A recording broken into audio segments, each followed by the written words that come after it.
Welcome, friend, in the lecture series of fluid mechanics. In chapter 1, introduction, we have discussed about definition of fluid mechanics, branches under the fluid mechanics, and application areas of the fluid mechanics.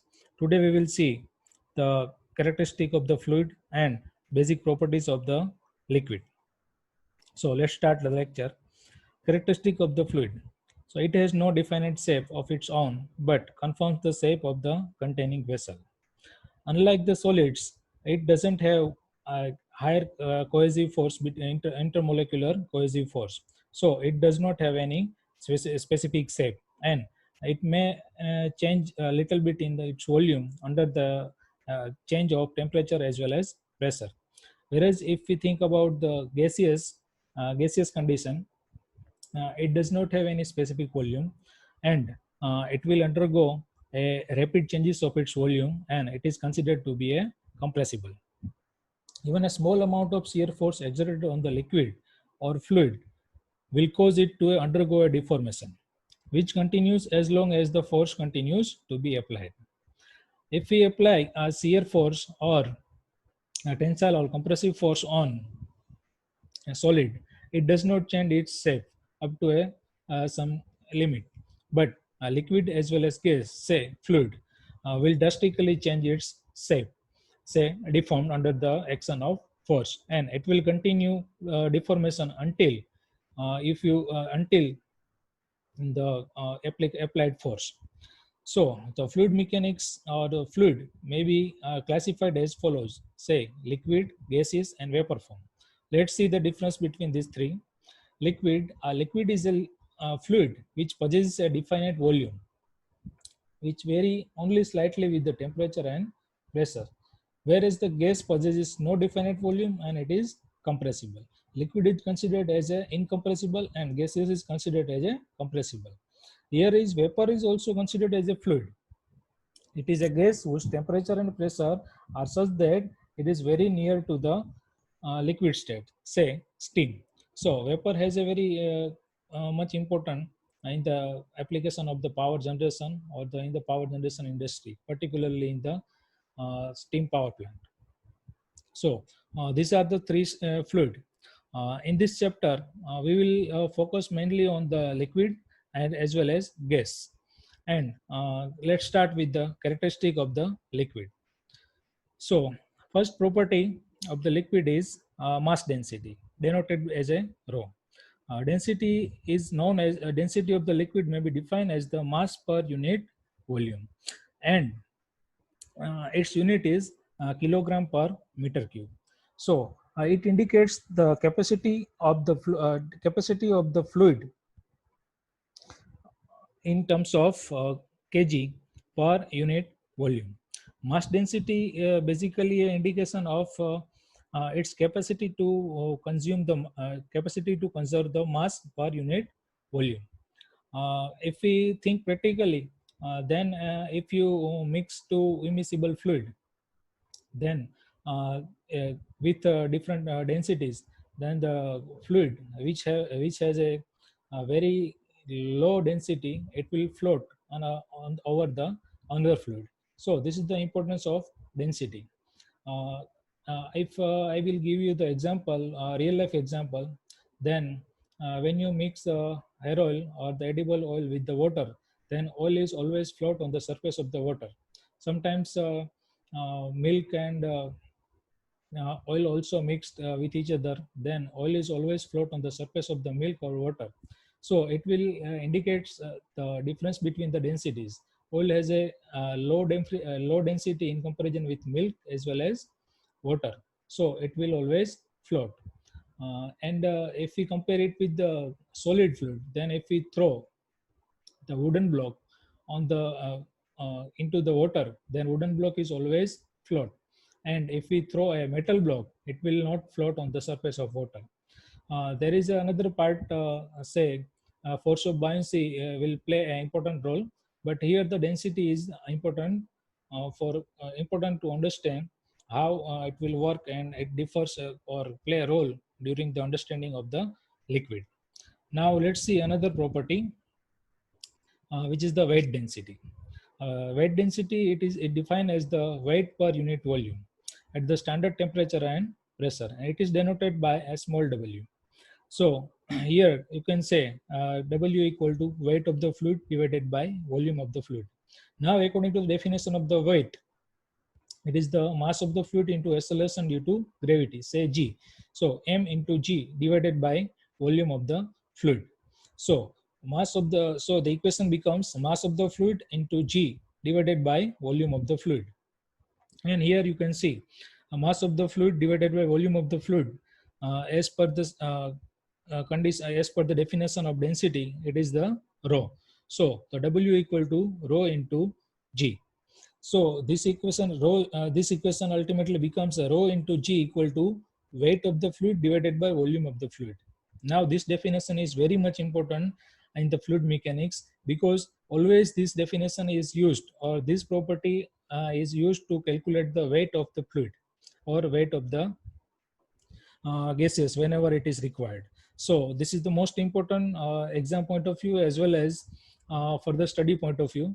Again I repeat, the definition we will use like this: say rho g equal to weight of the fluid divided by volume of the fluid. And for the calculation purpose of the weight of the fluid, we will use weight equal to rho g into volume. Say density of the fluid multiplied by g, gravitational acceleration, and volume of the fluid. So by this way we can calculate the weight of any given fluid, given the condition that density and volume. So this is the weight density. Now let's see another property, say specific gravity. Specific gravity is the ratio of the specific weight of the liquid to the specific weight of the standard fluid. It is also defined as the ratio of mass density of the liquid to the mass density of the standard fluid. If we talk about the liquid, then the standard fluid is water, and if we talk about the gas, then the standard fluid is air. And the specific gravity of any fluid is always a relative property, say relative to the standard fluid. If we think about any liquid, then specific gravity is a relative property to the standard fluid, say water. And the density of the water is considered as a 1000 kg per meter cube, and density of air is considered as a 1 kg per meter cube, which is at standard temperature and pressure condition.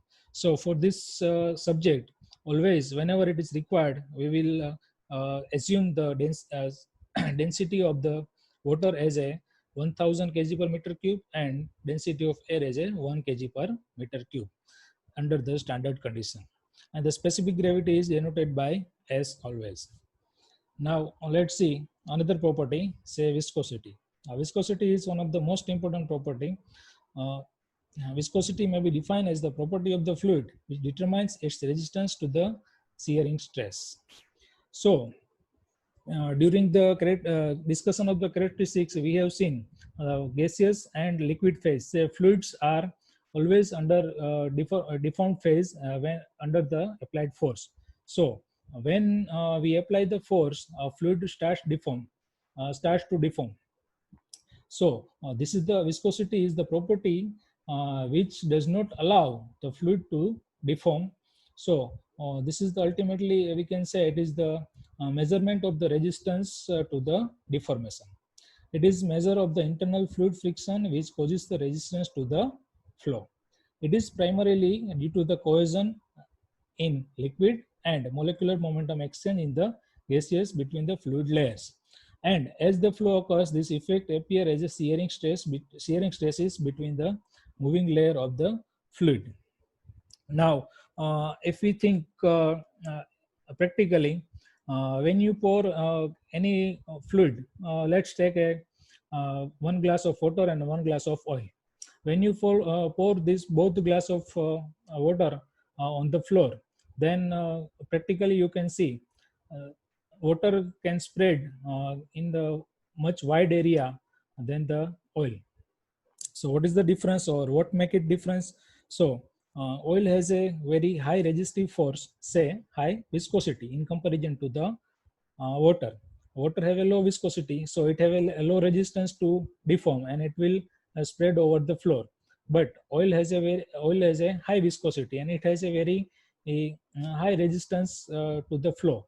Say how now we think about how this will spread. So let's consider a wooden block and a glass of water. When we apply the force on the wooden block, the whole wooden block will move. So the relative distance between the molecule will remain same. Whereas in the glass of water, if we apply the force on any side, the molecule will move. So now we think about the transformation of the fluid or transportation of the fluid. So how it occurs? When we throw a fluid on any surface, then the fluid will flow layer by layer. The very bottom layer, which is in contact with the solid surface, have a velocity 0, or it is a stay in static condition. And the very next layer to this layer, very next layer to the bottom layer, have a slightly higher velocity. So this two layer has a has a friction in between, and the friction between these two is called as a shear force, and because of this shear force, the shear stress is generated. So viscosity plays a vital role in the transformation of the fluid, and ideal fluid has no viscosity. This is the one of most important aspect of the fluid. So viscosity, here in figure you can see we have seen this as a surface, a fixed surface, and this is the graph which shows the distance y in comparison with the u. So here consider two different layer which have a bottom layer have a y distance from the bottom, and this two layer have a distance between is dy, and the velocity of the bottom layer has u, and the just adjacent top layer has a u plus du. Say du is the difference of velocity.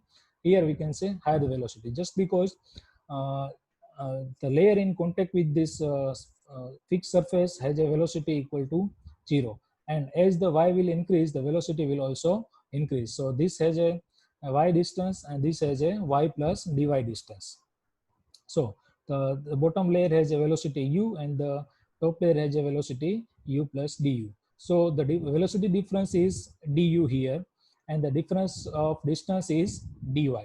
So here du by dy, it is the velocity gradient, and the shear stress between these two layers, say we call it as a tau. Tau is directly proportional to this velocity gradient du by dy.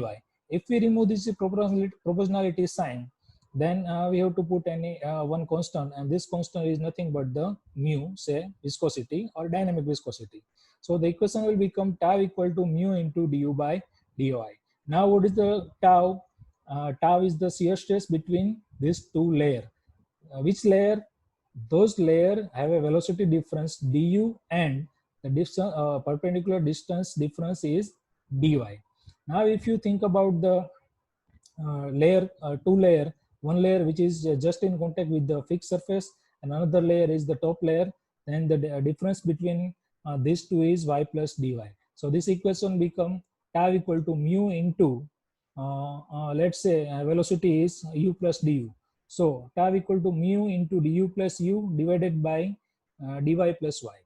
So this du and dy is nothing but the difference between the velocity and the difference between the distance about which you are thinking, or about which this two difference level. So mu is the constant of proportionality, and it is known as a coefficient of dynamic viscosity, or simply a viscosity. Now let's derive the unit of this dynamic viscosity. So make capital U, then U equal to tau divided by du by dy. Du is the velocity, say meter per second. Dy is the distance, say simply meter, and tau is equal to Newton per meter square. So SI unit will become Newton into second per meter square, and MKS unit will become kgf, kilojoule force into second per meter square, and CGS unit is dyne into second per cm square, which is also known as a poise. And the relation between Newton into second per meter square and poise equal to 1 Newton into meter per second square equal to 10 poise. So this is the relation between SI and CGS unit of the dynamic viscosity. So that is all for today. In next series or in next video, we will discuss more about the viscosity, and we will see further relative properties of the liquid.